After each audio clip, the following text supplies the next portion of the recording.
নমস্কার দর্শক বন্ধু, কোস্ট ফাইলসের আজকে শনিবারের এপিসোডে তোমাদের সবাইকে জানাই অনেক স্বাগত। আমি সোনালি এখন আছি তোমাদের সাথে। আজকে যে ঘটনা তোমাদের সামনে বলতে চলেছি দার্জিলিং থেকে পাঠিয়েছেন জয়দেব মণ্ডল। তার জীবনে আজ থেকে ঠিক 5-6 বছর আগে যে সাংঘাতিক মর্মান্তিক ঘটনা ঘটেছিল, সেই ঘটনাই তোমাদের কাছে আজকে শোনাব। তো ভিডিওটি যদি ভালো লাগে অবশ্যই একটি লাইক করে একটি সাবস্ক্রাইব করে দিও। তো বেশি দেরি না করে চলে যাব সাসপেন্সে। সেই সাসপেন্সের মধ্যে কোন ঘটনা লুকিয়ে আছে, কোন ঘটনার রহস্য লুকিয়ে আছে, সেটাই এখন তোমাদের কাছে বলতে চলেছি। তার আগে জয়দেব মণ্ডলকে অনেক ধন্যবাদ জানাই দার্জিলিং থেকে আমাদের এই চ্যানেলে তার জীবনের সাথে ঘটে যাওয়া গল্প লিখে পাঠানোর জন্য। তো চলো চলে যাই সরাসরি ঘটনাতে। ঘটনাটি ঘটেছিল আজ থেকে ঠিক 5-6 বছর আগে। শেরপুর জেলার পাহাড়ি অঞ্চলে একটি আনসার ক্যাম্প ছিল। সেখানকার লোকের মুখে শোনা যায় রাতের বেলা সেখানে একপাল ছাগল ঘুরে বেড়াতে নাকি দেখা যায়। কেউ যদি ওই ছাগলের পালের একটি ছাগলও দেখে ফেলে তার নাকি মৃত্যু অনিবার্য ঘটে। যাই হোক, এই গুজবের কারণে পারতপক্ষে কেউ জঙ্গলের কাছে যেতে চাইতো না ওই পাহাড়ি এলাকায়। আর রাতের বেলা তো একেবারেই নয়, কারণ রাতের বেলা শূকরের পাল খাবার খুঁজতে নাকি বের হয়। ক্যাম্পে একজন নতুন সদস্য এসেছিল যে ছিল খুব জেদি আর একরোখা। সে ওই গুজবটা শুনে সিদ্ধান্ত নিল রাতের বেলা ওই জঙ্গলেই যাব আর গুজবটাকে ভুয়ো প্রমাণিত করে সকালে ফিরে আসবে। সবার নিষেধ উপেক্ষা করে এক রাতে ওই সদস্য জঙ্গলের ভেতর ঢুকলো। প্রচণ্ড আত্মবিশ্বাস আর সাহসের সাথে জঙ্গলের গভীর থেকে আরও গভীরে যেতে থাকে।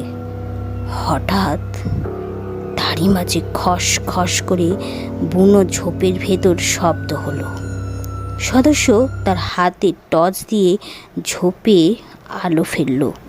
তাকে চমকে দিয়ে একটা মাঝারি সাইজের ছাগল চোখের সামনে দিয়ে দৌড়ে পালালো। ব্যাপারটা ভয়ের কিছু নেই, কিন্তু তখনই ওই সদস্যের আত্মবিশ্বাস চুরমার হয়ে গেল। তার সাহসের স্থানে চেপে বসল সেই ভয়ানক ভয়। পিছনে আবার খস খস শব্দ। সদস্য শক্তি দিয়ে দৌড় লাগালো। ক্যাম্পের নিশানা ভুলে গেল। তার পেছনে তাড়া করতে লাগলো ওই খস খস শব্দ। সদস্য দৌড়াতে দৌড়াতে একটা ছোট্ট লেকের ধারে এসে পৌঁছালো। কিনারায় একটা নৌকা বাঁধা ছিল। সদস্যের মনে হলো এই নৌকাটায় তাকে বাঁচাতে পারবে। সে নৌকাটায় তাকে বাঁচাতে পারবে বলে নৌকাটায় উঠে বসলো। নৌকা নিয়ে লেকের মাঝামাঝি চলে এলো যত সম্ভব শিগগিরই। ঠিক করলো ভোর না হওয়া পর্যন্ত এক চুলও এখান থেকে নড়বে না। কিছু সময় কেটে গেল। হঠাৎ জঙ্গলে আবার সেই খস খস শব্দ। সদস্য ভীত চোখে তাকিয়ে থাকলো। শব্দ যেখান থেকে আসছে সেখানে জঙ্গলের ভেতর থেকে সাদা ফ্রক পরা একটা 12 কি 13 বছরের মেয়ে বের হয়ে এলো। মেয়েটার মুখে একটা নিষ্ঠুর হাসি ছিল, চোখ ছিল অপালক মায়া। সদস্যটা ধূমপান করত। তার পকেটে ছিল একটি সিগারেটের প্যাকেট। সেই সময় ম্যাচে যে শুনেছিল আগুন থাকলে নাকি এই সব জিনিস কোনোদিনও ক্ষতি করতে পারে না, তার কাছে আসতেও পারে না, তাই সে সিগারেট ধরল। হঠাৎ মেয়েটার রক্ত হিম করা একটা অট্টহাসি দিয়ে বলল, কতক্ষণ সিগারেট খাবি? আগুন তো নিভে যাবে, আলো তো একসময় শেষ হবে, তখন আর বাঁচবি না।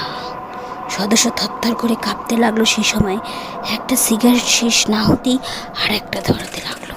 তার উদ্দেশ্য ছিল কিছুতেই যেন আগুন না নেমে যায়। কিন্তু এভাবে কতক্ষণ সিগারেট শেষ হয়ে গেলে এখন কি উপায়? ম্যাচে অনেক কাঠি ছিল। সদস্য একটার পর একটা কাঠি জ্বালাতে লাগলো। মেয়েটা লেকের তীরে ঠায় দাঁড়িয়েছিল। একজন বাচ্চারও অপেক্ষা আর একজনের মরার পূর্বের আকাশ ফর্সা হয়ে দিগন্তের আলো ছড়াতে লাগলো। বাতাসে ভেসে এলো পরম ভগবানের কীর্তন ধ্বনি।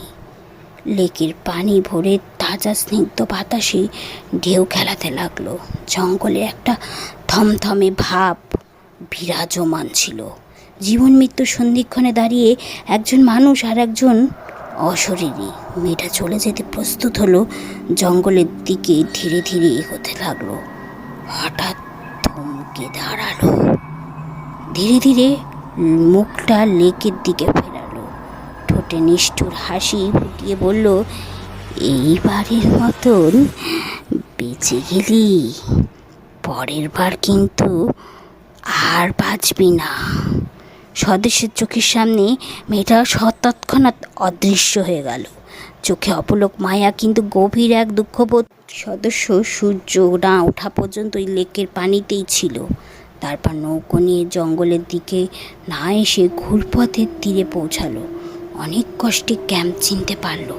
তার আত্মবিশ্বাসের সাহসের কিছুই আর অবশিষ্ট ছিল না। পরে আর কোনো ক্ষতি হয়নি, কিন্তু সে প্রাণে বেঁচে যায়। তো ফ্রেন্ডস, এই ছিল আজকের এপিসোডটি তোমাদের কেমন লাগলো? বেশি সাহস জীবনের পক্ষে বিপদ ও ঝুঁকিপূর্ণই হয়ে আসে। তো ফ্রেন্ডস, যদি তোমাদের এপিসোডটি ভালো লাগে, একটি লাইক, একটি সাবস্ক্রাইব চ্যানেলটিকে করে দিও। আর তোমরাও চাইলে এরকম ঘটনা লিখে পাঠাতে পারো আমার কাছে নির্দ্বিধায়। ততক্ষণে তোমরা তোমাদের এপিসোড লিখে পাঠাও আমার কাছে। আর আমি ফিরে আসছি নেক্সট এপিসোডের থেকেও ভালো ভালো এপিসোড নিয়ে আগামী মঙ্গলবার। তো ততক্ষণ গুড নাইট।